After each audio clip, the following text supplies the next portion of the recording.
Hello, everyone. I am the Comics Kid 2099, and I am joined by my occasional partner in crime, Connor Nielsen. Connor, how are you doing today? I'm doing all right. How are you doing, Comics Kid? I'm doing very well myself. And recently, we got another installment in the ever-growing Star Wars franchise. This movie is called Rogue One: A Star Wars Story.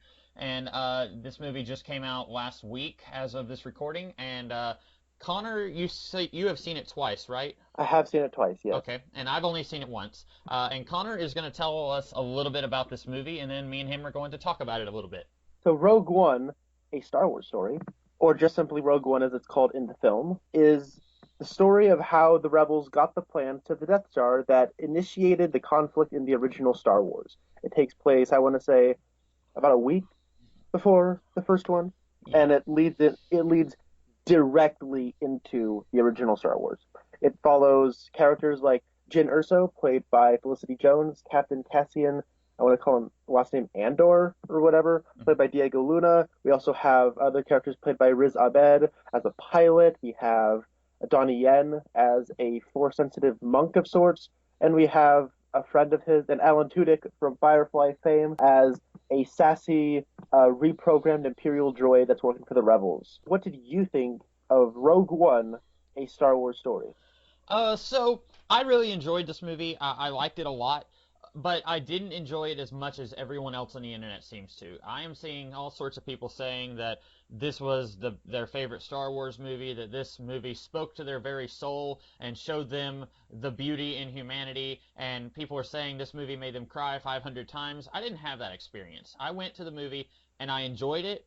I had some issues, but this is not my favorite Star Wars movie. This is at best, my third favorite Star Wars movie. I would say that this and The Force Awakens are going to be rotating in and out of my third favorite slot in the Star Wars franchise. But I still think that Empire Strikes Back and A New Hope are both better films than this. But I enjoyed it, but this wasn't like a life-changing film for me, like a lot of people are letting on that it was for them. And seeing that kind of reaction for this movie kind of puzzled me. And I think I have a theory why, but I guess we can get into that a little bit later. But overall, I really enjoyed the movie, but this wasn't like a game changer for me like it was for a lot of people. I should say, first, right off the bat, the first time I watched this movie, the theater going experience was dreadful. Hmm. I missed crucial lines of dialogue. Barely even saw the first 10 minutes because I had to get out of my seat and like calm down because I thought I might have to leave Hmm. because the audience wouldn't stop talking. Everyone was taking pictures of the screen with their phone, so the flashing was obnoxious. While I loved the final 45 minutes, I felt like the first two acts were just a movie in search of a plot. I really didn't like any of the characters. I was mostly bored, and I was really not having a good time. The second time I watched the movie, it was kind of special, actually. First time I watched it, I would have left, but I was with a bunch of friends and family, so I couldn't do that. The second time, I just walked in to a theater that had assigned seating, and I was in the row that's in that kind of middle walkway between the lower landing and the upper seating. And there was only two seats sitting next to each other. I got the one closest to the middle. And this guy who I've never seen or talked to in my life sits down next to me. And we had a great time watching it. We actually like turned to each other and would point things out to one another, and we reacted to the movie really neatly, and it was really cool. And on the second viewing, I think this movie does get better, especially if you watch the first 10 minutes without people talking and flashing cameras. I still don't think this movie is great. I think there's greatness in this movie. I think Gareth Edwards is a remarkable director, and in a lot of ways, this might be the best looking Star Wars movie. On my ranking of the Star Wars movies, this would probably be my fourth or fifth favorite movie, depending on how I'm feeling about Jedi on a particular day. Yeah, I think that you and I probably had a well, not my theater experience because I actually had a decent theater experience. I think that happens to you a lot. Based on the podcast you and Rasco did on Geekvolution talking about awful theater experiences, it sounds like you two have just bad experiences at the theater all the time. Most of the time, I have a pretty decent theater experience. Occasionally, someone will shout something out during the movie, but I've never had anything quite like that where the first 10 minutes are that bad. But I think you and I both feel about the same about this movie. There are things I really like about it. There are things that I don't like about it. But overall, I think it's an all right movie. One thing that really kind of distracted me from this movie, I just wanted to go ahead and get this out of the way, was there are cameos, and we are going to be spoiling stuff about this movie, so if you haven't seen the movie yet, please don't listen to this podcast. But there are cameos by characters who were in Star Wars A New Hope, and since this takes place roughly a week before the events of Star Wars A New Hope, these characters look like they did in 1977. So you have a character who was originally played by Peter Cushing, Moff Tarkin, and then for all of 3 seconds you have Princess Leia, played by Carrie Fisher in this movie. And I have absolutely no idea how they did this without actually having a time machine and going back to the year 1977 and grabbing these people. Now, I will go ahead and say that, in my opinion, Princess Leia looks a lot better than Moff Tarkin does. Like, when I was watching the movie, I kept getting taken out of the movie every time Moff Tarkin would show up. And part of that is Peter Cushing's been dead for about 20 years. And so I knew, okay, that's not Peter Cushing. So instead of paying attention to the movie and instead of enjoying it like I wish I could have, I was sitting there thinking, how did they do that? Is that what Peter Cushing sounds like? Is that how he would have delivered that line? And then I was distracted by his eyes. I was thinking, his eyes don't look right. And I'm pretty sure whenever this comes out on DVD, if you get a screenshot of Peter Cushing playing Moff Tarkin in A New Hope, and then you get Moff Tarkin in this movie, I am pretty sure that they won't exactly look the same. There are things that won't quite match up, and that was distracting me every time that he showed up in the movie. And he's in like 4 or 5 scenes in the movie. But the Princess Leia cameo at the very end of the movie, that didn't take me out of the movie because, number one, it's literally at the very end of the movie. It's about the last 5 seconds of the film. And number two, I felt like she looked a lot more like Carrie Fisher than their digital recreation of Moff Tarkin looked like Peter Cushing. But I was wondering, what did you think about that? And then I guess we could just segue into fan servicey moments in this movie in general. I've talked a lot about CG Tarkin and Leia in the last 48 hours, so I think I've come to a pretty consistent conclusion on this. I think that Princess Leia looks significantly better, mostly because she's not sharing a scene with anybody. Yeah. There's one person out of focus in the background talking to her, but it's just her on screen. And yes, she looks a little waxy, but that's fine. I think she looks really good. I think Grand Moff Tarkin, first of all, they are really pushing the boundaries of this technology. It's never looked this good at all. No. And unlike Tron 2 and unlike Terminator Salvation, it's really cool with Grand Moff Tarkin because they're working with a dead actor. When it came to Tron 2, Jeff Bridges is still alive. He can do the motion capture, and they can just make him younger digitally. With Arnold Schwarzenegger, he's still alive. He probably didn't do any motion capture for that, but you know what I mean? He's still alive. You can digitally alter him and bring him in for some kind of references. With Peter Cushing, he is dead, but he's also not just Grand Moff Tarkin. He's Peter Cushing, who is, in my eyes, one of the best actors ever. He was so particular and unique in the way he delivered his lines and his mannerisms and his little facial tics. And when he's talking, he looks fine. Because when the focus is on him, he looks fine. The problem is when he's sharing the screen with other people, you can just look at Ben Mendelsohn as Krennic and look at Grand Moff Tarkin, and you see the difference. Tarkin looks waxier. His lighting does look slightly more artificial because it's artificial. And I think the illusion is incredible. My little 12-year-old brother didn't know that Leia and Tarkin were CG. He didn't know. And I have a feeling a lot of people won't recognize that. And that's really cool for a lot of people. The problem is, I noticed the difference. Yeah. So it did take me out. And the thing is, what I do like, and this is a double-edged sword, Tarkin isn't just there for fan service. He is, but he's also not just there for fan service. He delivers important information on where a character needs to go at a certain time. He's the person who's really instrumental into the character of Krennic. He's important to the story, and if you think about, I heard a YouTube reviewer who shall remain nameless say that you could have cut this character altogether, and I entirely disagree, because if you watch that original Star Wars movie, Tarkin is tied to the Death Star. You know what I mean? Mm-hmm. And it's the Death Star is a monument to Tarkin's hubris, and then seeing him gain control of the Death Star by ripping it from another person's hand really plays into Grand Moff Tarkin's character in a nice way. So I understand why you bring back Grand Moff Tarkin. He's only in 5 brief scenes. I counted them. In fact, Grand Moff Tarkin is in Rogue One less than the Joker's in Suicide Squad. He's Mhm. not in the movie very much, but still doesn't quite look human. And it's when he's sharing the screen with other people and he's talking with other people that it doesn't look right. But when he's talking and your focus is on him, he looks, I think, the best he's ever going to look. Also, he looks really good in medium to wide shots and in lower lighting. He looks much better that way. But it's when he's the focal of the shot, but he's not talking, and it's when it looks like a CGI puppet kind of doing an imitation of how Peter Cushing would physically act is where it really breaks down. His little ticks and the way he moves his head around, they look so artificial, and I get why they look artificial because no one could like cock their head around quite like Peter Cushing could. So that's why it looked artificial, but it still looked artificial, and that's where I'll go with it. Yeah. Do you think that if they had just gotten another actor and just said, okay, Peter Cushing has been dead since 1994. This actor is going to play Moff Tarkin in this movie. No, he doesn't look exactly like Peter Cushing in 1977 because that's impossible. Just get over it. He's playing the same character. Kind of like, I don't know, a James Bond movie will recast M or Moneypenny or something like that. Do you think that people would have liked that more or less than what they did? That's a really good question. I get why you recast Mon Mothma because you will Mhm. not see her until Return of the Jedi. Right. And she looks the recasting. She looks just like Mon Mothma. It's crazy. Mhm. I get why you don't recast Jimmy Smith because well he's older and you can make him look older.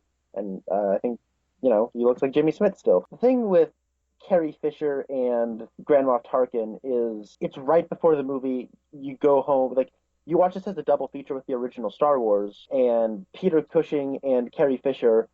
Like this takes place what not even a day after you last saw them in Rogue One when you Right. watched them in New Hope. So I think trying to make them look, I think recasting them would maybe be a bit of an illusion breakdown because the other people you recast, you're either not going to see again or you won't see for a couple of films. So I get why they did it. It's also pushing the envelope on what you can do with technology in a movie, and Star Wars is once again part of that history. And I think in that regard, and I think it's because of C.G. Tarkin and Leia, and that's the reason George Lucas really liked this movie as much as he did, because I'm sure he liked the movie in general and he liked the story and he liked the characters, but he also liked that they were pushing the envelope on what you could do with movies. And I think that's at the end of the day why he appreciated this movie as much as he did. Mhm. And speaking of, so you truly think that Tarkin is an integral part of the movie, and I think I agree with that. Do you think that we needed the Princess Leia cameo at the end? Or do you think we could have just ended with that one rebellion guy handing off the plans to another guy on the other side of the door, and then that's the last we see of the plans, and then you just go home and watch A New Hope, and you see Princess Leia putting the plans in R2-D2? Do you think that we needed the Princess Leia here, or do you think it's fine the way it is? I don't think we needed it, but I also think it's fine the way it is. Right. So, I agree with that too. And like um, I said, the Princess Leia thing did not take me out of the movie because by that point the movie's over, and I also think it looks better than the Moff Tarkin stuff. So that wasn't one that bothered me, but there was some cameo stuff in this movie that I do think should have been taken out. Captain Logan would argue that it is vital to the film that we see Carrie Fisher at the end.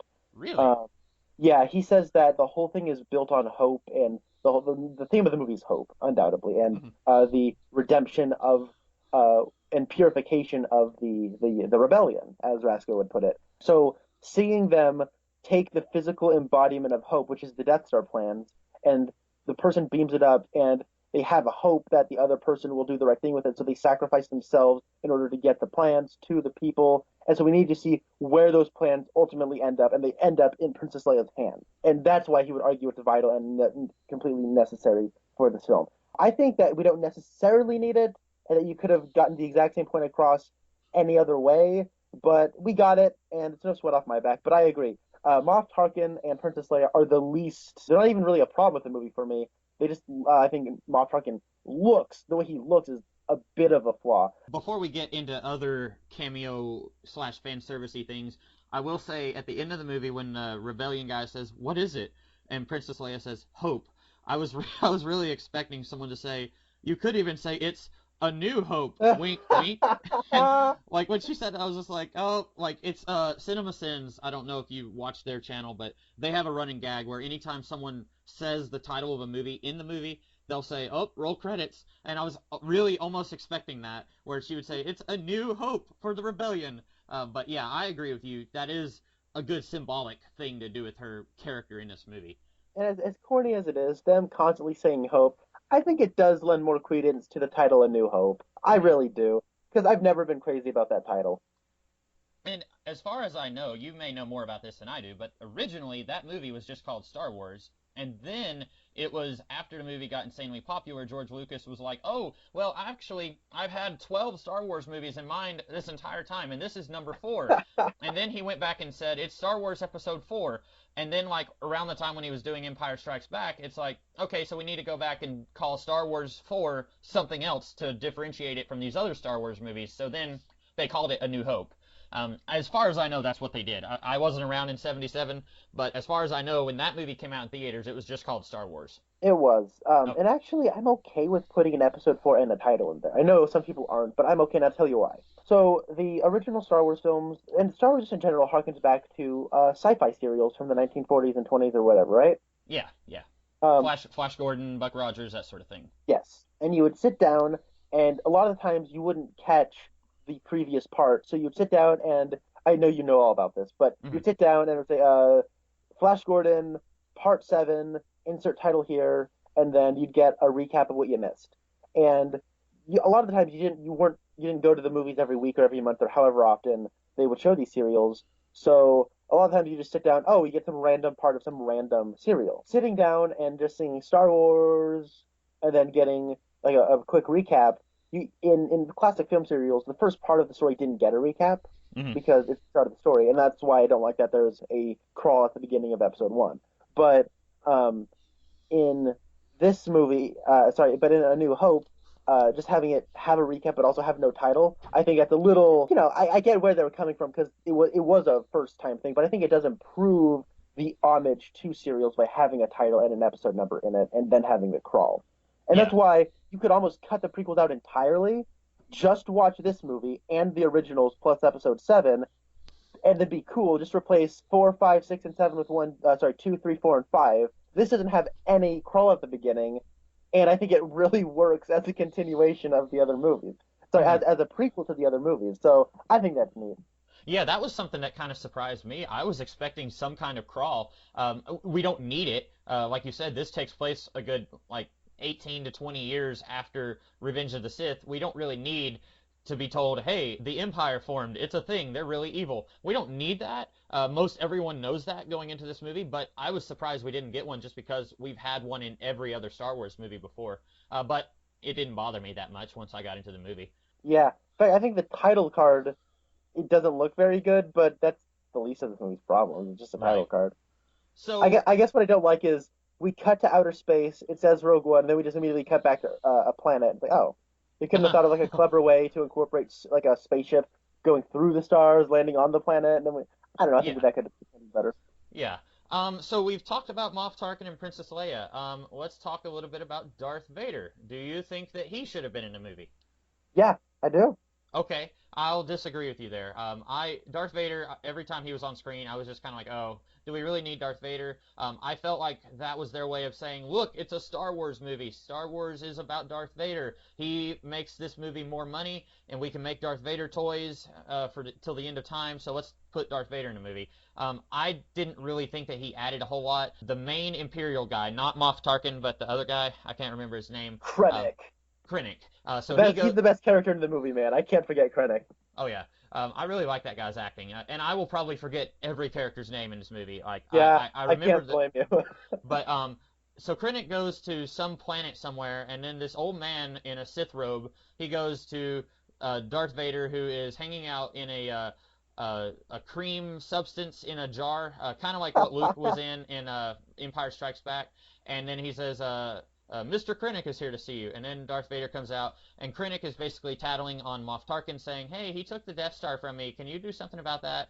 And then Vader's like, yeah, I guess. Go back to the Death Star. And then he's like, oh, so I'm in command? And then Vader does a Force choke. And then at the end of the movie, Vader is slicing and dicing on the Rebel pilots. And I had a number of things that I did not want to see in this movie. One of them was lightsabers. I didn't want to see any lightsabers at all. I didn't think we needed lightsabers since this is about spies stealing Death Star plans. This isn't about Jedi Knights either protecting the kingdom or trying to reclaim the kingdom with their laser swords. So I didn't want to see lightsabers. And we get a lightsaber sequence at the end of the movie. It's short, but I still didn't want that. And so that kind of disappointed me a little bit. So personally, I didn't think that Darth Vader added anything to the movie, but I'm curious why you think he did. I couldn't quite articulate why I liked it. Then I talked with Rasco about it and I think he ultimately convinced me why it was cool. Well, not why it's cool, but why it maybe even a little bit needed. We get talks of Darth Vader and the Emperor and Moff Tarkin, and we get Moff Tarkin, and I get that. I too, I was like, when they were storming the beaches and getting that sweet Vietnam fight in there, I was thinking, oh, there hasn't been a lightsaber in this movie. This is going to be awesome. And then at the end, when I hear Darth Vader, like when they're in the dark hallway and you hear his, I was thinking, oh no, he's going to ignite his lightsaber. Then you see, boom! But then something weird happened. I was cool with it because it's beautifully, it looks incredible. Like it looks like on a directing level and on a cinematography level, it looks beautiful. And then the next scene is maybe the coolest thing ever. It's so awesome. And what's cool is he's not fighting and like particularly differently than he fights Obi-Wan in episode 4. The way he moves and the way he's like doing his thing, he doesn't look like he's fighting any different. Like you get what I'm saying? It's not like he's doing flips like the Emperor in episode 3. He's not like doing breakdancing moves. He's kind of moving robotically, but the way they direct it is like a horror movie. And the part where he slams the dude into the ceiling, I went, oh my god, this is actually happening. What? Oh my god. Then he pulls the blasters out of all their hands. And I mean, I had a nerdgasm moment, not going to lie. But at the same time, it isn't just there for fan service. And I'll tell you why. So at the first time we see Vader, he reminds Krennic of his failures, right? Mm-hmm. Like, yeah, well, you kind of, that pilot who went AWOL, it's kind of your fault. And you also have a history of kind of screwing up. So, yeah, you can go back to the Death Star, but you're on thin ice, right? That's really what it comes down to in that opening scene. In Vader's first scene, right? Yeah. That second scene, we see him do what he was criticizing Krennic doing. So this is a failure on his part. So going into the opening of A New Hope, we get why he's so peeved. So, okay. I can see that, but I'm still not convinced that he's necessary in this movie. Yeah, I think he's ultimately there. Yeah, he's there for fan service, but I also think not having him would have been weird in a pre-New Hope world that also deals with the bureaucratic nature of the Empire. Also, him being in a castle surrounded by lava, it goes back to an original draft of Empire Strikes Back. Yeah, I was just actually the other day, I saw on Twitter, Ralph McQuarrie, is that his name? Yeah. He's a guy who did a lot of the concept art for the original trilogy, and he did some cool drawings of Darth Vader's lair, and yeah, it is pretty awesome to see that in the movie. And I've been told it is Mustafar, even though they don't give us a title card, but whatever. Mustafar, for those of you who aren't familiar, is where he got his limbs chopped off in Revenge of the Sith. I also fond memories there. Yeah. Right. I can see the beach where Obi-Wan cut off my leg. Oh my god. A solitary tear drops down his cheek. Oh, that's good. But yeah, I think that if they had removed Darth Vader, the Empire is still, it's a huge organization. There's a whole bunch of the gray suits from A New Hope who aren't here. So I think it would have been fine if they held off on Vader. If you, like you said earlier, if you chose to watch all the Star Wars movies in order that they take place, so start with Rogue One and then go into New Hope, Empire Strikes Back, and Return of the Jedi, it'd be really cool if you had Empire people like Krennic and Moff Tarkin saying, like, you don't want Darth Vader coming down here and using his force powers on you. You better watch your step, mister. It'd be really cool if you could have them mention Darth Vader and, like, everyone is simultaneously scared of him because they know that he can do stuff, but then also you could have Krennic saying something like, oh, his sorceress ways hasn't helped us so far, something like that, like they did in A New Hope. But I can kind of see where you're going, where it kind of loops back to what he was talking to Krennic about earlier in the movie, but I still think that we would have been fine without him. Okay, I do think that Darth Vader informs the character of Krennic quite a bit in the way that he fails just like Krennic failed. But also, and Rasco pointed this out to me. If you're listening, Jackson Rasco, of course, Squatch Gang from our season of Who Reviews the Reviewers. Mm-hmm. That was a bit of a matchmaker season, wasn't it? Yes, it was. I was just thinking of that. Mr. Cool 210 and I talk quite a bit. Me and you talk quite a bit. We talk with Rasco. Matt Slaniker and Rasco talk quite a bit. So yeah, it's kind of a funny match. It's like poetry. It rhymes. Yeah, it does. It does. So I also I don't I guess that knowing what Vader does, knowing Moff Tarkin's in the movie, and knowing CGI Princess Leia's in the movie, knowing that going in and knowing what to expect, it does null the blow quite a bit, I would say, and you are more accepting of it just because that's kind of what the movie is. But also, if you watch this movie and followed by all the other original movies, it's kind of cool that he's barely in this movie. You don't really know, they don't name drop like my wife was pregnant and I killed her. It's like we don't get that. We don't get any of that. And not just her, but the women and the children too. Can you imagine if James Earl Jones had to speak more Anakin Skywalker dialogue? Oh, that would have been. Oh, speaking of James Earl Jones, did he sound weird to you? I didn't He think sounded really old. Yeah, and maybe that's unfair because he is, but I mean, I don't mean that as an insult, but it's been 35 years since the first Star Wars movie, I guess, and so he sounded different here than he did in A New Hope, and I mean, it's been like 10 years since I've seen Revenge of the Sith. I haven't seen it since it was in theaters, but I seem to recall he sounded pretty okay at the end of Revenge of the Sith. But he sounded muffled here, like a little different. And I was thinking it was weird that they weren't able to fix that because you can do anything with sound editing these days. So if they got back the recordings for James Earl Jones and they said, hey, he doesn't sound quite like he did in A New Hope in the original trilogy, I would think they could have done something to fix that and make it sound a little better. I see how it is. Audio's fine, but CGI on characters, Yeah. Yeah, and I generally agree with you. I'm just giving you a hard time. Yeah. Oh, and I should also say, the Darth Vader stuff probably wouldn't have bothered me as much if we just didn't see him pull out a lightsaber. I really didn't want to see any lightsabers in this movie, and it does look it's lit very cool in that scene that you're talking about, but I think I would have been almost fine with it if instead of a lightsaber, maybe he just force chokes all of them, or he does some force lightning, or something like that, something other than a lightsaber, because I just really... Like, it's nothing against lightsabers. I was just thinking it would be really cool if we could get one Star Wars movie without a lightsaber. I get where you're coming from, and I get it, yeah. But yeah, I did think that Darth Vader sounded a little different, and I'm not trying to diss James Earl Jones. I love James Earl Jones, but I did think that it sounded a little off, and I was just wondering if that was just me, or if it was other people thought that also. He only speaks in one scene though, anyways, and it's Right. weird because he has 5 lines of dialogue. We were talking about this on the Geekvolution spoiler cast last week, where he's like, it's like they brought him in one time and he's losing the voice as it's going on. They should have just brought him in over the course of 5 days to say one line of dialogue per day.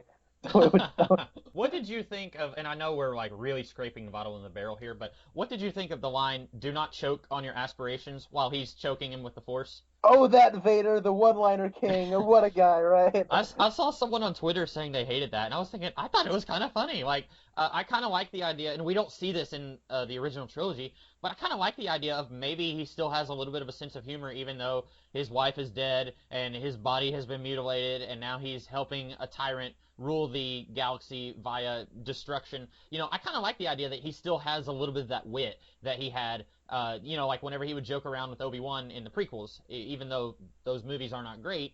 I kind of like the idea that he would retain some of that. So I thought that was a funny little line. Now, I think, I guess the only other fan service that I picked up on, I'm sure there's dozens more, but the only other one I picked up on was there's a 2-second cameo of C-3PO and R2-D2. That didn't really bother me, but at the same time, they didn't need to be in the movie. I'm kind of the same as with Princess Leia. I don't really think that they needed to be there, but it wasn't oh great, they threw those stupid droids in this movie. It wasn't quite like that for me. I don't like the cameo, actually. I really don't like the cameo. Mm. Because there's a more organic and better way to do the cameo later in the movie. Right.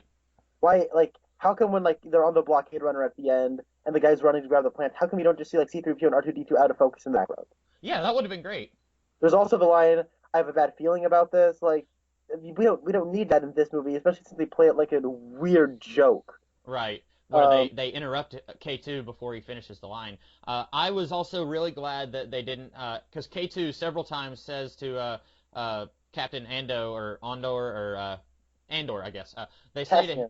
they say Cassian. yeah, they say to him, "Oh, you know the odds that she's gonna shoot you in the back? It's really high." I was really glad that he didn't say, "Never tell me the odds." That's a line from I think Empire Strikes Back, and it's Han Solo's line. I'm really glad they didn't throw that in there.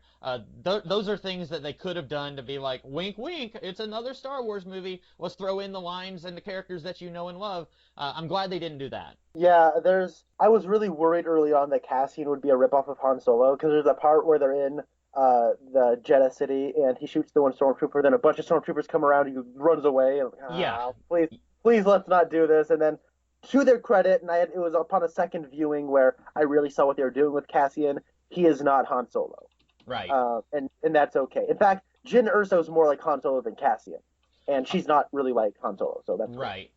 Yeah, I was actually very happy to see that out of all the main characters that we see, the monk, his friend, the robot, and those two characters you just mentioned, they are not, none of them are ripoffs of existing Star Wars characters. I know you and I both differ on this, but one of my bigger complaints about The Force Awakens was that I really liked the characters, but I also wasn't very jazzed to see that the movie itself felt like it was treading ground we had seen before. I feel like this movie, even though it is firmly in prequel territory, like it is very close in proximity to A New Hope, it is doing its own thing. It's not treading ground we've seen before, and I was very happy to see that. Yeah, so we also my biggest cameo issue with this movie is the people who they run into in Jeddah City.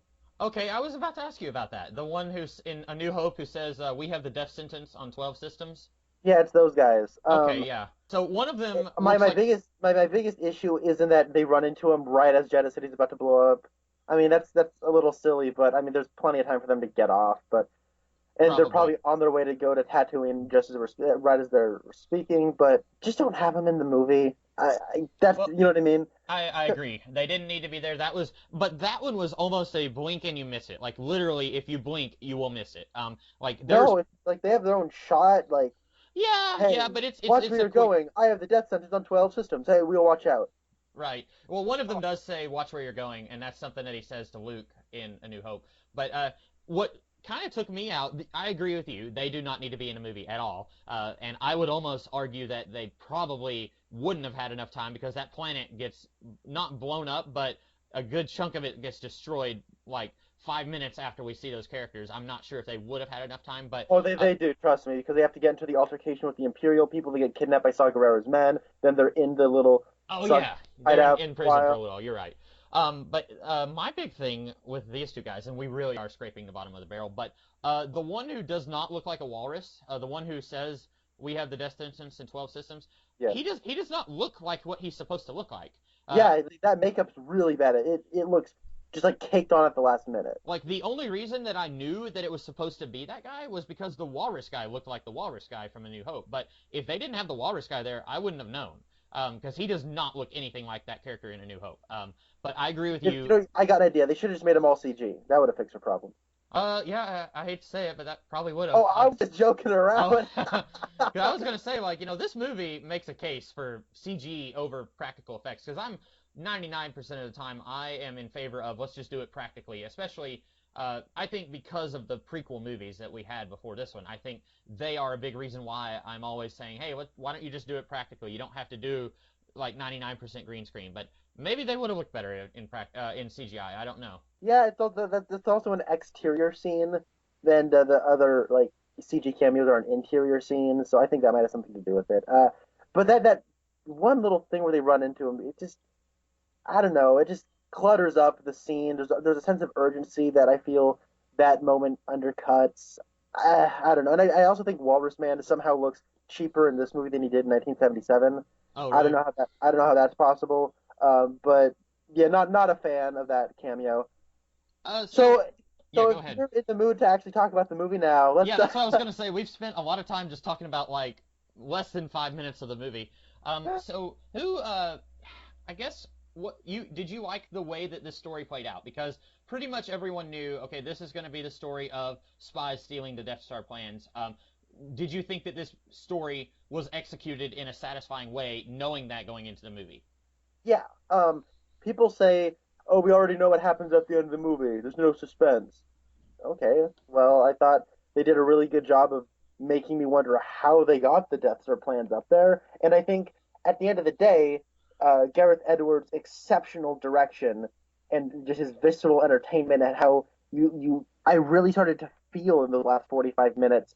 And I didn't, I mean, I knew that we were going to get the Death Star plans up there, but I didn't know if all of them were going to die. I didn't know how they were all going to die. I wanted to see how it resolved, and it just looked incredible. And I wanted to see all the action, and I wanted to. It was really cool to see like elements of Star Wars that I hadn't seen before. So yeah, I don't see where that like you should know that going in, right? Like that's something. Oh, this is Right. about how they sold the Death Star plans. Okay, I know how it ends. Let's see the journey. And I see some Yeah. critics going, "Oh, it's so boring because you know how it ends." Well, the directing is so good that it shouldn't matter how you know how it ends. The journey is what counts, and I think upon a second viewing, the first two acts get much better. Hmm. And that third act is still just as awesome as you remember it being. So yeah, I don't have an issue with the story. I think they got Tony Gilroy to co-write the story, and he was a co-writer on four of the Bourne films. I think Okay. actually all of the Bourne films actually, and so he knows how to do like espionage thriller stuff. Even though I don't really like the Bourne movies, but well, I mean the second one's great, but whatever. So I think bringing him in was a smart choice. I think the movie does get a little over convoluted and doesn't spend time to actually have these characters talk to each other. That's a big issue I have with the movie, but that's an issue with the Bourne movies in general. So I like it's a spy espionage stuff, but I don't.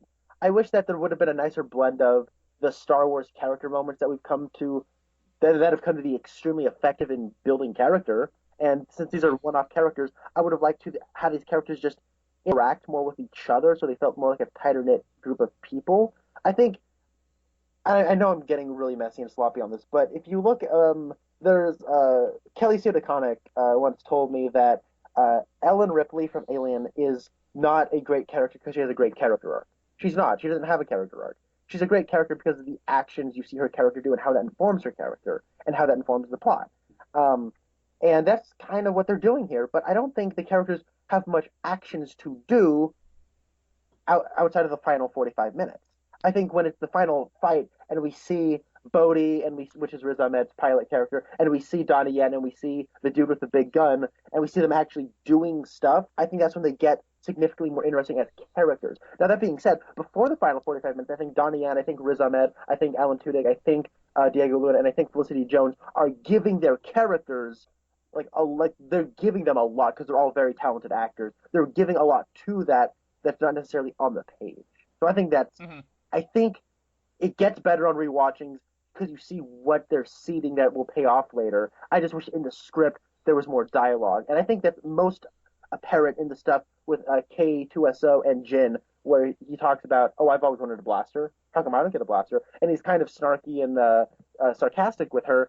And then in the final part of the movie, she gives him a blaster, and it's like, "Oh, this feels like it should be a payoff," and it was set up, and now it's just a payoff, but there was no connective tissue that something like that payoff needs. They don't talk like in the second act hardly at all. So I felt that kind of fell flat on its face. Yeah, I can see that. To answer not your, but what you mentioned about people saying you already know how this story ends, I have always hated that. Every time someone says there's no reason to watch this prequel because we already know what happens, well, by that logic, there's no reason to watch the original Star Wars movies again because you already know how they end. But I love rewatching movies. I will go back and rewatch my favorite movies.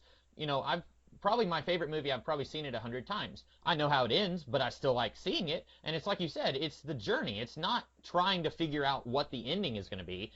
Sure, I don't like spoilers for a movie that I haven't seen yet, but after I have seen it, knowing the ending does not ruin it once I've seen it already. So I've never really understood or cared for that argument of, well, you already know what's going to happen next, so there's no reason to watch this. I actually really love the idea of all these characters die. I was pretty sure they were all going to die because we've never seen any of these guys in the original trilogy. But I was thinking, well, maybe one of them will get away and maybe Captain Cassian, like his arm gets chopped off and he like flies away alone in a ship and he just wants to like go hide on the other side of Dagobah and like he's depressed because all his friends died. Like I was thinking maybe one character will survive, so I was kind of holding out some hope. And spoilers, they all die. But like to me, even if you're 100% certain they're all going to die, like you said, it's still gripping and captivating getting to see them succeed in their mission. They're going to succeed, but at what cost? Are they all going to die, or are they half of them going to die, or is one of them going to be kept prisoner for 50 years in a dark cell somewhere? There's stuff there to explore, and I really like that. So I've never cared for that idea. Now, having said that, there are a lot of prequels that are just unwatchable. Specifically in this franchise, there's 3 of them that are unwatchable. But I'm going to try and limit myself on how many times I kick that dog. But I don't like the Star Wars prequels. But anyway, as far as what you said about these characters don't really come alive until the end of the movie, I 100% agree. Because I'm looking at the Internet Movie Database page for this movie right now, and if I wasn't, I wouldn't be able to name most of these characters. I can name K2 is the robot, and turns out that's not even his full name. It's actually K2SO. But then, like, the others, it's just, okay, that's Felicity Jones, and that's Forrest Whitaker, and that's the pilot guy, and that's the rebellion guy. Like, they don't have names in my mind. So it's just like, can I tell you how I know all these people's names? Yeah, go ahead. So Riz Ahmed's pilot's name is Bodhi. That's a character from Point Break. That's how I remember his name. There's a character named Bodhi in Point Break. That's Patrick Swayze. Uh-huh. I remember Cassian's name because it sounds like Prince Caspian from The Lion, the Witch, and the Wardrobe. I remember K2SO because I'm just good at remembering droid names. I have no justification for that. And I remember Felicity Jones' name is Jyn Erso because it's gin, like the drink. Oh, yeah, yeah. Also, Felicity Jones is like one of the most attractive women in Hollywood, so I'll always remember her name. She is very pretty. I did not know. So I try my best these days. I guess it's been ever since Days of Future Past, where I watched the trailer for that movie about 900 times. Ever since then, I've tried my best to avoid trailers for movies that I was excited for. So I did not see the trailer for this movie at all going in. And it wasn't until going into the movie where I was like, hang on a second, that's Felicity Jones from Amazing Spider-Man 2. And she's been in a bunch of other movies that she's probably more proud of than Amazing Spider-Man 2. I've only seen her in Amazing Spider-Man 2. I know she was in that movie about Stephen Hawking, and I feel like she was in something else that was really big that I haven't seen. Oh, she was in that landmark mystery thriller Inferno with Tom Hanks. Oh, one of Connor's all-time favorite espionage-esque movies. I'd say it's one of the top 10 best movies of the year. Oh, it's so great. For anyone who's curious, Connor once spent 20 minutes explaining the plot of the Angels and Demons universe to me, and that was some of the most entertaining 20 minutes of my life. It was a joy. And I'm not being sarcastic. That really was hilarious, hearing Connor explain all that. But, yeah, I agree with you. I think that these actors are giving it their all, and I think some of the characters come alive, and some of them, it takes a little bit more work for me to fall in love with them. I liked K2 immediately after we saw him. Maybe because this movie is pretty heavy, and going into it, I was 900% sure that these characters were all going to die, so having a character crack jokes just about every time he's on screen, we needed a little bit of comic relief. We needed a little bit of something to cut the tension. And so I really fell in love with his character pretty quickly. And I really liked the Force-sensitive blind monk guy. Yeah. I thought that he was pretty cool, and he had my favorite line in the movie, which was when they're putting bags over everybody's heads, and he said, "Are you kidding? I'm blind. I don't need that."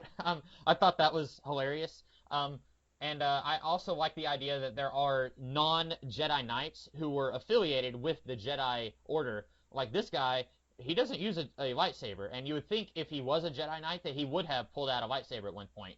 But he's, as near as I can tell, he's just a guard for the now abandoned Jedi Temple. And so I really like that we get a little bit of exploration into the Jedi Order, but it's not too much. And it's not overpowering the rest of this movie. I really like that we get just a hint of that. I thought that was kind of cool to see. And I also like that we get to see, or they're mentioning kyber crystals, which is, I don't know if it was ever mentioned in any of the other movies, but I know that's been a big part of the Star Wars mythos as a whole. I had a book about like just background stuff on Star Wars when I was a kid, and it was talking about kyber crystals was the source of a Jedi's lightsaber power.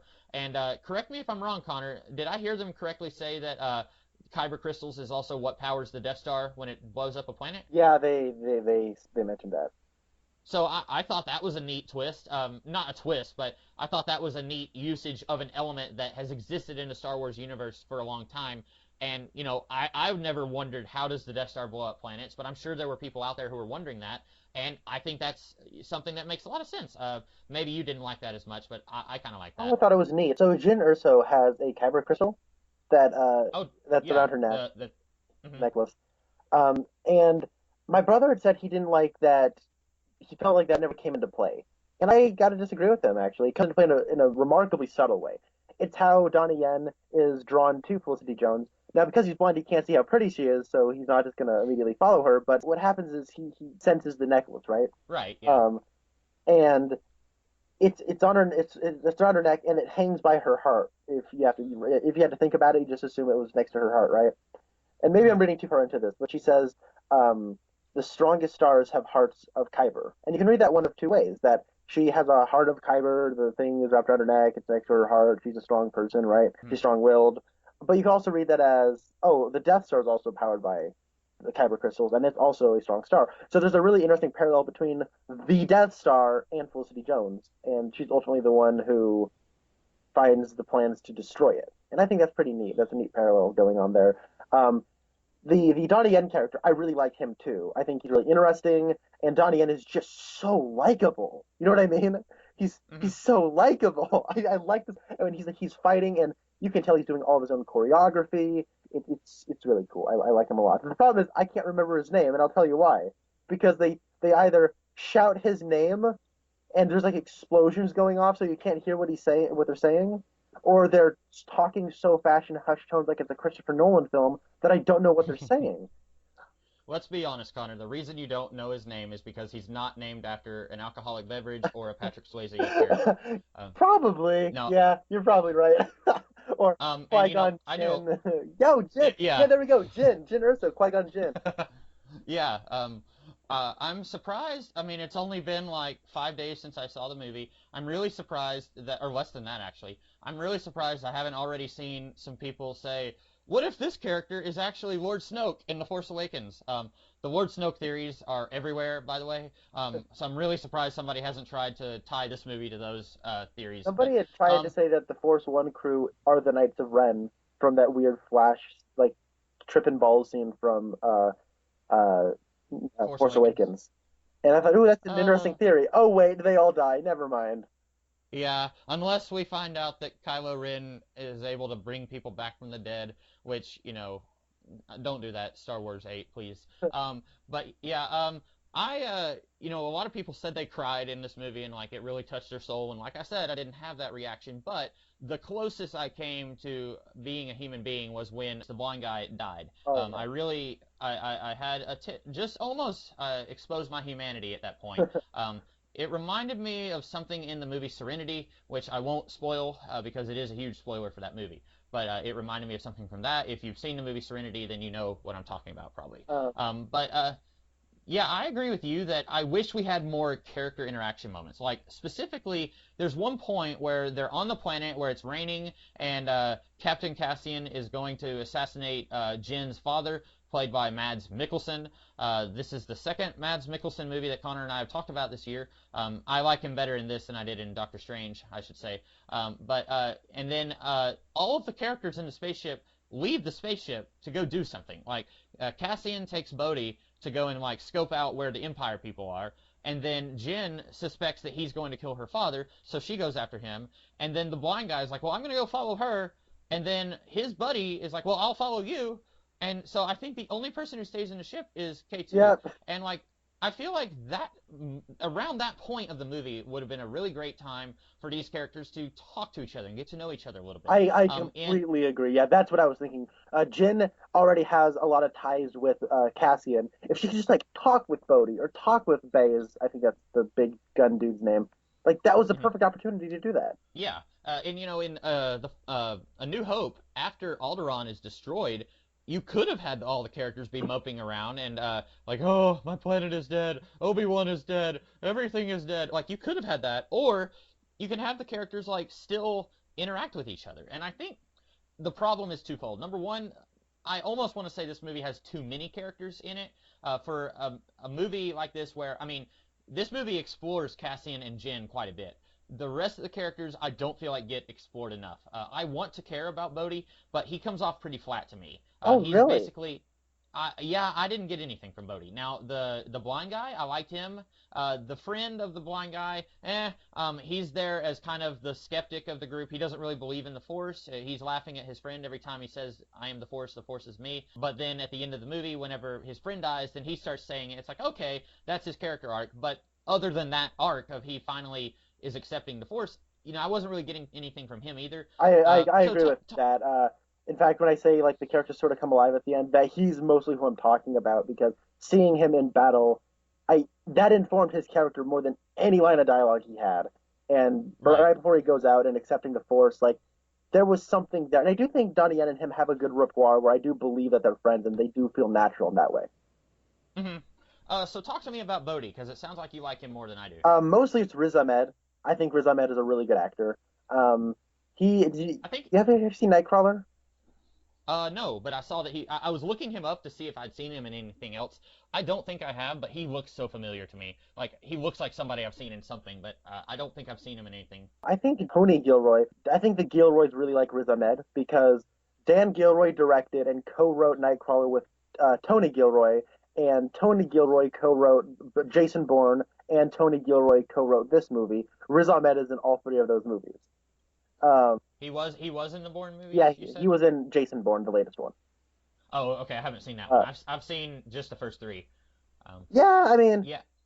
Jason Bourne is just Bourne Supremacy again, just like the Bourne Ultimatum was. So I'm looking at his Internet Movie Database, and I have not seen him in anything. But I agree with you. He's got a lot of charisma, but I don't pick up any of it here. I watched a video where the whole cast was talking, and it was one of those silly videos where they're kind of promoting the movie, but also just kind of being silly on video. And I thought he came alive in that video in like the 2 minutes he was talking. I thought he was hilarious. It was a thing where they were answering questions that people ask on Google, and people were asking, "Is Riz Ahmed Abed from Community?" And like the way he handled those questions was hilarious. And I'm just like, I wish he had like a tenth of that in this movie. I'm And I surprised you don't know didn't get what. that because he has very expressive eyes, Mhm. and he's a character that conveys urgency very well. There's like the part where he's got to get the cable to the thing, and he's Yeah. explaining it to other people, and he has so much passion and energy in that scene that like it he totally sells it. And even at the beginning, where it's a performance that could have come off so easily as an actor trying too hard, but it doesn't. He's so Mhm. naturally good at being urgent, and then it's funny because in Nightcrawler, he's such a lethargic, hey man, what's up kind of guy that he's such a good actor. I really like him, and I was just really drawn to him because I found him to be a compelling screen presence. But if you didn't get that, okay, that's fine. Yeah, and maybe it's because we see him a very little bit at the beginning of the movie when Forrest Whitaker's people have kidnapped him, and then we don't see him again until all the other crew have been kidnapped by Forrest Whitaker's people. And then during that whole scene where Jen is watching the hologram of her father, he's basically catatonic. He's not talking to any of the other guys while they're all in the prison cells. And then he doesn't speak again until they're on the rainy planet, and then he says, "I'm Bodhi." And I was thinking, like, who? Like, who is this guy? And I know we had seen him earlier in the movie, but like, that wasn't like that was his introduction basically. Even though we had seen him a good like 40 minutes earlier, like he's telling his name for the first time right there, and then he says, "I know your dad," and I don't know, like he kind of just felt flat to me, and it's hard for me to describe that. But I'm glad that you liked him, and he's going to be one of those actors that I'm going to be keeping an eye out for because I feel like now that he's been in a Star Wars movie, and this movie has made like $290 million or something like that, he's going to have his career will blow up, and I'm really looking forward to seeing him play characters in things that I'm interested in watching. Because I never got around to watching Nightcrawler. I don't know if I will. It was, Connor and I have talked about this before, where basically my movies that I watch are fantasy and science fiction movies. So I'm looking forward to seeing him show up in fantasy and science fiction movies that I will already be watching. But here, I didn't really get a whole lot from him. Okay, what else? What else? I want to talk about Ben Mendelsohn because he's amazing. He played John Daggett in The Dark Knight Rises, and now he plays Okay. Krennic in this movie. Um, Oh, that's that guy. yeah, Okay. this dude is like the king of like hammy overacting, but not taking you out of the movie. Like he Hmm. makes it look like an art, and maybe it is because like I've been making so many like John Daggett Star Wars jokes. Like we just blew up the holy city. Let's get some girls in here. um, yeah, Jin just got to the plan to the Death Star. What the hell is going on? so yeah, I really like him a lot. I think that Krennic might be my favorite character, not because he's particularly interesting on paper, but Ben Mendelsohn just knows exactly how to play him, where he's just a guy who wants recognition. He's got to overcompensate somehow. He's responsible for the Death Star in his own eyes. It gets taken away from him. He might be the evil D-bag, but the real evil is the bureaucratic nature of the Empire. There's just something about him where if he just wasn't so if he wasn't so conceited and self-absorbed, he'd be like the working man who got screwed over by like the big corporation or something. Like you could twist his character in like so many different ways, and the way Ben Mendelsohn plays him is he's a great villain for our heroes, but he's also you can't help but feel bad for him of getting slapped around by Vader and Tarkin. So I don't know what it is. But when he does get his way, he's so unlikable that you kind of wish he didn't get his way. It's like when he says, "Wait, so I'm still in charge." You're like, oh, you know what? Screw you, Krennic. So, yeah, I really like Krennic a lot, and I think that he got a great name. Ben Mendelsohn's the perfect actor. He's got a cool costume. I just like Krennic. Yeah, now that you've said that, I'm wishing when he said, "So I'm still in charge," I wish Darth Vader had come up and put his hand on his shoulder and said, "Do you think that this makes you feel in charge?" I really wish we had gotten that. I had no idea that was the guy from The Dark Knight. He looks totally different here or Dark Knight Rises. He looks totally different here than he did there. Like, I'm looking at pictures of him, it's like, I can see that it's the same guy, but he's aged a lot since 2012. Like, his hair color is a lot lighter here. I don't know if he was, like, using hair dye then, or if it's just, like, he's had a rough 4 years, but I had no idea that was the same guy. Oh, yeah, it is. He was also maybe one of the best things about the Exodus Gods and Kings Snooze Fest, directed by Ridley Scott. He plays like some king of some city. I don't know, but he's funny in that movie. In a really hammy over the top way. So yeah, I really like Ben Mendelsohn. What else do you want to talk about? I mean, there's other stuff to talk about, but I don't know if you wanted to go in any specific way. I'm trying to think. Like, I think we pretty much covered everything I wanted to talk about. I really like the character arc that Jin goes through. Like you said, she's kind of sort of a female Han Solo, but not in a super derivative way. Just in the extent that she does not care about the rebellion. The only reason that she's part of the story is because the rebellion is offering to free her from captivity because she was captured by the Empire, and they're kind of implying that if she doesn't help them, not only will they return her to the Empire, but they will tell them, hey, do you know who you have here? You have that one scientist guy's daughter. This is her right here.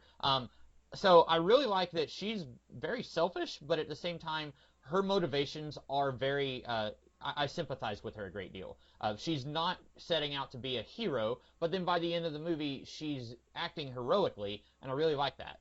I will say that when she's giving the big empowering speech to all the rebellion leaders about right before the third act begins, I was thinking, okay, we're getting just a little over the top here, but otherwise, I mean, I don't know if you could quite hammer home her character arc, hitting its crucial point. So I like that she's going through a character arc. I like the way that the movie executes that. I really enjoyed her character. Yeah. Oh, Oh, speaking of I wanted to the, say something really quick about Felicity Jones. Sorry, Jin. yeah, go ahead. That's one. I really like the shot of her putting the Death Star plans on her belt. And then Hmm. second off, I think that Cassian and Urso they have a really good uh, character parallels. And I think that there's really neat things to read into on like how they are rebels and how they've come to the point where they are in life and them kind of coming together at the end. It was actually kind of heartbreaking the look on Cassian's face right before the beam like destroys them. Like Hmm. he has his eyes closed, but then he opens his eyes a little bit and they look red like he feels the heat about to hit them. It's really sad.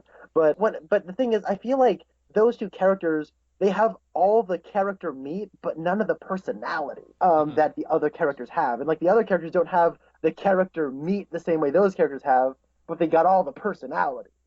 Like Yeah, that's a even big. even Oh, go Big ahead. Gunner guy, that actor's got a lot of like kind of tough guy personality to him. Like if I was going to go, storm, I don't know what happens in Commando, but if I was Arnold Schwarzenegger in Commando, I'd want that guy to be my sidekick. Like he's got that machismo Hmm. thing going about him, and he's likable even in his grunting, and he's also more like likable in his like in his fascinating friendship with Donnie Yen. But he got all the personality, and I don't think it's kind of not there in Cassian and Jin. So the first time I was watching it, it kept cutting back to Cassian and Jin. I was like, oh yeah, them. Oh, can we get back to the other guys? Yeah, and I think it's because this movie is playing itself as being much heavier than any of the other Star Wars movies. Even Revenge of the Sith, which has a grown man slaughtering a group of unarmed children, even that movie had lighter moments than this movie does. This movie has some funny moments in it, but by and large, it's playing itself very dark. Every time Jin and Cassian are on screen together, it's very heavy and I don't want to quite say depressing, but it's not going for a little bit of a lighter tone. And I mean, Jin has had a pretty rough life. We don't really know what all is going on in Cassian's life. He says that he's been part of this rebellion since he was 6, but we don't know, did his parents die or did his parents join the Empire and leave him to die? We don't really know. But I do wish that we could have had, like you said, a little bit more personality with these two. Give us a couple of lighthearted moments between them, so that, and you could even do it before Cassian makes the decision not to kill her dad. You could have them joking around with each other, and then you're thinking, oh, I don't want to be rooting for these two to be friends because this guy's planning on killing her dad. Like, it could even raise the stakes a little bit if you had them joking around a little bit before he makes that decision. I agree. I think that there is a little bit more to Cassian. I think that like you get him shooting the dude at the beginning, and that establishes more ambiguity. You get him shooting the one person holding the grenade to blow up. He shoots one of Saw Gerrera's rebels that's holding a grenade, and he falls down and blows up Imperials, but he still shot somebody that was a rebel, and Hmm. that one crazy looking alien dude that looks really cool like notices it. But then when it comes to trying to kill Jim's father, what I like though is every time he does an action like that, I think Diego Luna is doing a really good job of kind of conveying that he's losing a little bit of himself in every bad action he's doing in the name of the rebellion. So I think there's something there. I just wish we talked about it a little bit more. Yeah. And speaking of that, I really like this is the first time that the rebellion is shown with a little bit of ambiguity. In the original trilogy, the rebellion were the good guys and the Empire were the bad guys, and that's final. There was no Empire guys who have a daughter that they love. There was no rebellion guys shooting other rebellion guys so that they can escape from a situation. This movie has that, and it still feels pretty consistent with the Star Wars universe that we have. I like that, but it explores this. War is not a pretty thing. War is heck, as they say. But like in this situation, like the rebellion does some pretty shady stuff. They threatened to turn Jin back over to the Empire if she doesn't help them, and she could probably die in this situation. But they're like, hey, you're going to help us because we need you to help us. Like they're not shown in an especially glorious light, which I feel like is how they were shown in the original trilogy. But I really like that this kind of shows that it's not necessarily black and white. There's shades of gray, but at the end of the day, the rebellion are still, they're not the bad guys of this movie like the Empire are. Yeah, but at the end of the movie, I do think they kind of get to a place where they are more of the good guys because I think this movie is about the redemption of the rebels because it starts off very morally ambiguous, but they do but they there's that moment where Cassie's like, hey, look, we've done bad things in the name of good, what we believe is good, and if we just give up now, then it'll all be in vain. We'll get killed for that. And what they do is they do bad things in the name of good, but at the end of the day, they do want to have a good future for the galaxy. And I think at the end, when they really build the rebellion on hope in the form of the Death Star plans, then by the end of the day, and you see that big final 45-minute action scene, it's the redemption of them, and they're no longer morally ambiguous. They're doing the right thing. And so you have to remember that the rebels started off as the separatist movement in the prequels, right? I think that's where they were going with it. It's been a while since I've seen the Yeah, but I prequels. mean, if you watch the prequels, a lot of like in Revenge of the Sith, the separatists like their ships do look a lot like the rebel ships from the original trilogy. So and the Republic like big like the Republic big ships look like Star Destroyers, like proto Star Destroyers. So I do think that that's what they're doing here. Like Bail Organa and other members of the Republic, they leave the now Empire and go to the Separatists, which is now the Rebel Alliance or the Rebels, because it really becomes the Rebel Alliance in this movie. And so they start off as the bad guys, and then the Republic is the good guys, and then there's this transition period that happens, and this is the point where they go from the morally ambiguous people to the morally correct people. I think that's interesting. Yeah, yeah, and I agree with that. Um, I don't have anything else to say about the movie. I think we pretty well covered it. I think you and I both felt about the same about it. There was just one or two things we kind of disagreed on, but I don't think it was like we were diametrically opposed. You said that you would rank this as like number five out of all the Star Wars movies. How do you rank all the Star Wars, the theatrical Star Wars movies? I've never seen Clone Wars, and no one cares about it. So live action, right? Or is that going live action? Yeah, yeah, yeah, just the live action ones that we've had in theaters. The best one, I would go New Hope as the best one, Empire Strikes Back second, The Force Awakens at number three, and then it's between Return of the Jedi and this for number four and five, and then sixth place is Revenge of the Sith, seventh place is Phantom Menace, and dirt last. Well, then there's a couple of blank spaces for future Star Wars movies, and then I don't know, tenth place it's Attack of the Clones. Um, so I think my list is very similar to that. I would go.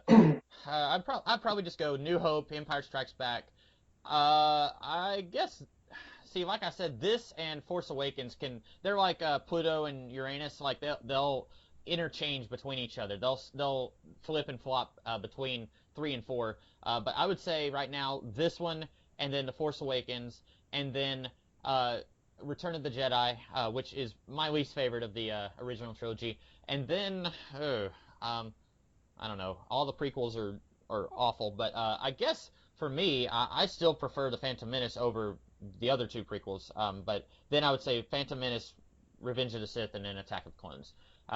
But yeah, that's going to be one of those things where since we're going to be getting a Star Wars movie like every year for the foreseeable future, it's going to be harder and harder for me to rank all the Star Wars movies. It used to be a pretty easy affair for me to just say this is how I enjoy them. Yeah, I'm so glad you have what it takes to say that you like Phantom Menace better than the other two, and that's bold. There was a point. Yeah, and other people have called me out on that before. The Phantom Menace is not a good movie, but it is the only one that I have gone back and watched multiple times since it came out in theaters. I tried watching Attack of the Clones once. I wasn't able to get through it. I have never tried watching Revenge of the Sith since it came out in theaters. I just assumed that it would be as bad as Attack of the Clones was, which I wasn't able to finish. But yeah, those are the two movies that I just have no desire to go back and I watch. get you. I guess one last thing I do want to talk about regarding this movie, I think the character of Saw Gerrera is a huge wasted opportunity. I like how they start him off almost as like the rebel version of Darth Vader, where they say, Yeah, "Oh, he's an extremist." He even has a like a respirator, and when he says, "Oh, Jin, are you here to kill me?" He says, "Like I'm more like there's not much left of me. Like oh, he's more machine than man."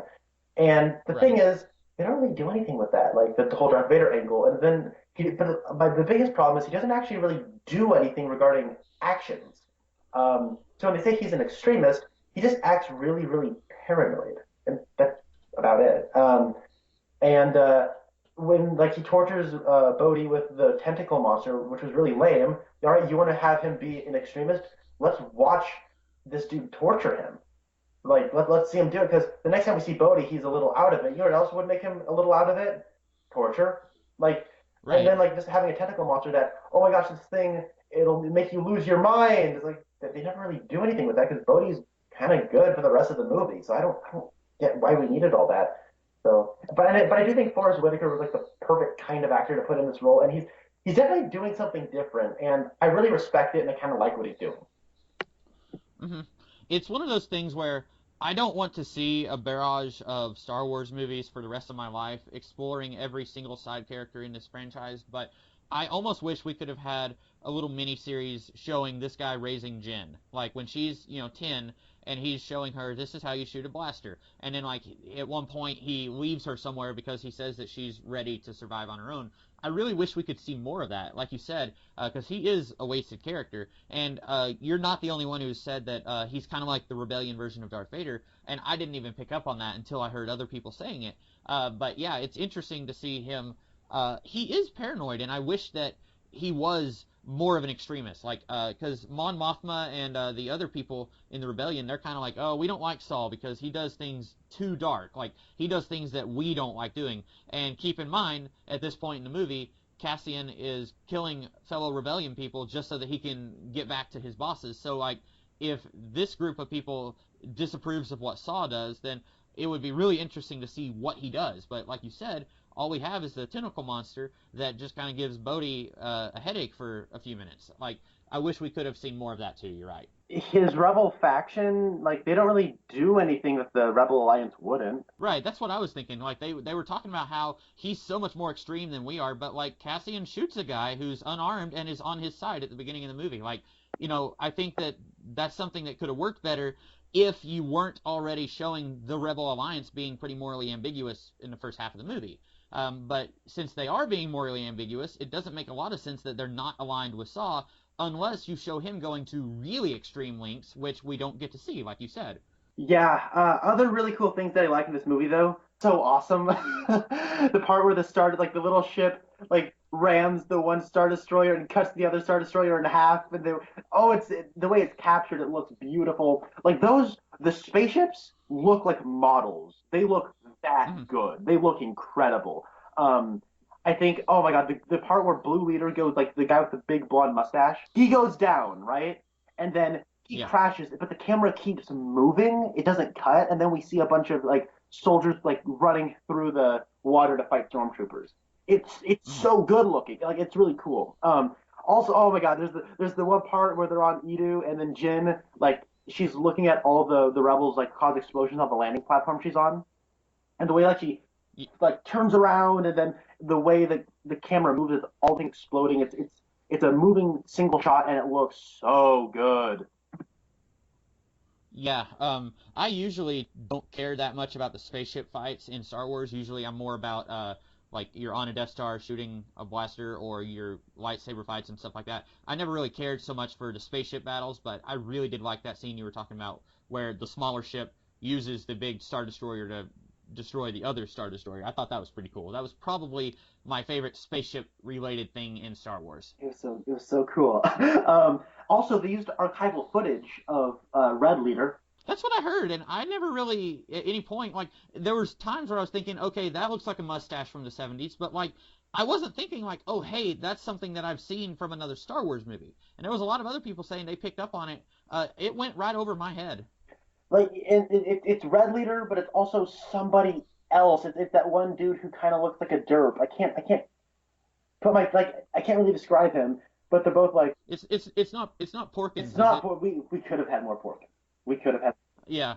But he's in the movie. Also, there's the part where they're like, you got someone on your tail, Red 5, and then he gets shot down. The guy next to me the second time I watched it was like, that's how Luke got Rogue 5! And I was like, oh my god, You're right. I didn't even think about that.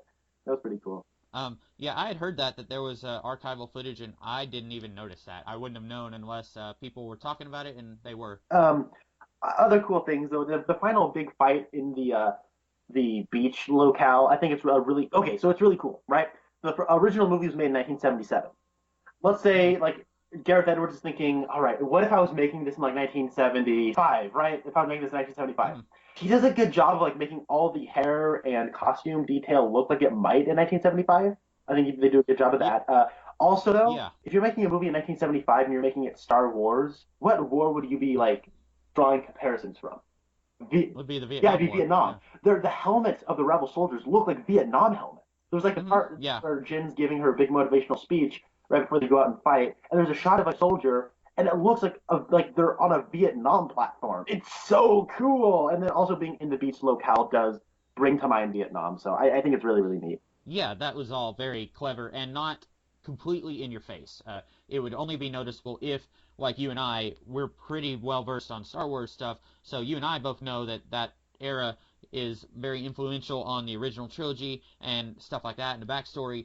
So it's very cool to see Gareth Edwards kind of playing around with that in this movie, even though it's made in the year 2016. Yeah, there's also like the part where there's a weird, crazy looking little creature with a huge mouth, and he's on like a chain gun on the back of a rebel ship, and he's going, bah! Yeah. And he's like, ha! That is like a reference to Apocalypse Now. And I'm like, oh my god, we're referencing of course we would. Like, that's what you would be, oh, it's so cool.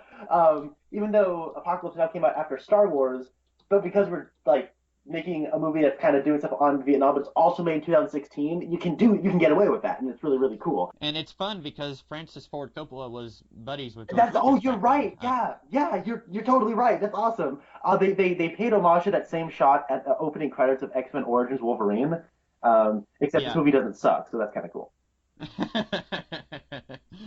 Oh yeah. So there was one more thing I wanted to talk about, and it's a very minor thing. You know how we were talking about characters from the original trilogy who show up here? The guy from A New Hope who calls Princess Leia Princess Leia, I'm pretty sure that he's in that big crowd when Jen is giving her big motivational speech.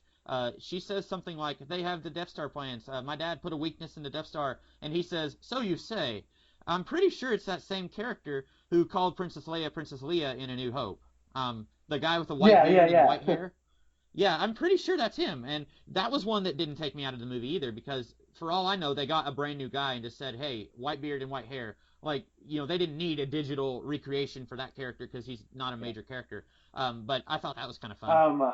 I really like Jimmy Smits is being able to reprise his role in this movie, because I didn't really get any read from him in the prequels as Bail Organa. But it's cool that he's here, right? What's cool is that this movie isn't afraid to acknowledge that the prequels exist, but also try to make something good out of a prequel, and that's really neat. Exactly, and I think you can do that.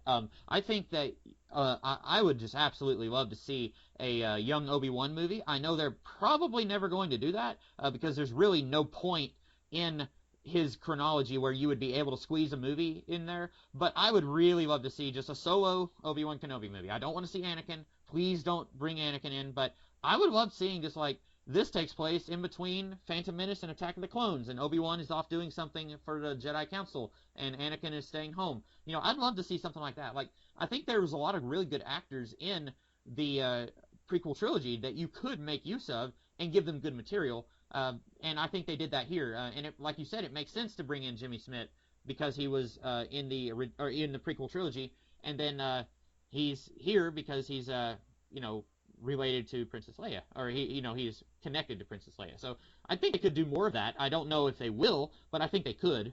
And we're not ever going to see Jimmy Smits again unless they make a prequel to this movie, which I doubt they will. But he says, "Yeah, I'm going to go back to Alderaan. Bye." Like, oh, goodbye, Jimmy Smits. You're going to get blown up. Yeah, he should have said, "I'll see you later." Yeah. And it's like, "Yes, you will." But it's like we're all saying, "No, you won't." It's been an honor to be in a good Star Wars movie. Ciao. Yeah. Well, that was all I had to say. Did you have any closing thoughts? Not really. I think it's a really good movie. Maybe, like, in time, I'll think it's great. I do think that there are several issues, particularly in the first act of this movie. There's a lot of conveniences and contrivances that I don't like, but it's really good. The best movie that came out last weekend, I'll tell you that. Between that and Collateral Beauty, it's a good movie. So, but at the end of the day, it's a really solid action movie, and I think that there is more on its mind, and I was able to appreciate it more on the second viewing. And the first time I watched it, the more I thought about it, the less I liked it. Now, the more I'm thinking about it, the more I'm liking it. So that's cool. I'm liking that. I'm liking it more. So I'll probably check it out one more time in theaters. It sounds great. It looks great. Just a really solid movie, and it's excellently directed. You've probably already seen it, but it's good. Yeah, I co-sign all that. I haven't seen it multiple times in the theater, but I did enjoy it about the same as Connor did. So that is all that we have to say about Star Wars Rogue One, and I believe that's the last movie that Connor and I will be discussing this year, since we have like another week left of this year. But I'm sure we'll talk about several movies next year, because I was counting, and there's like 8 movies that I plan on seeing in the theaters next year, which is like a whole lot for me, because usually it's like less than 5. But yeah, I'm looking forward to next year and all the movies we'll be getting. So as far as Star Wars goes, 2017 is going to be Star Wars Episode 8, and then 2018 is Young Han Solo, right? Yeah. All right. I'm really excited for Young Han Solo because Lord and Miller are doing it. Every single one of Lord and Miller's movies have been bad ideas that have turned out to be great. Right. I think they can turn it into something really awesome. So that's all that we have. So we will talk to you guys in the future. I am the Comics Kid And 29. I'm Connor Nielsen. Have a good one.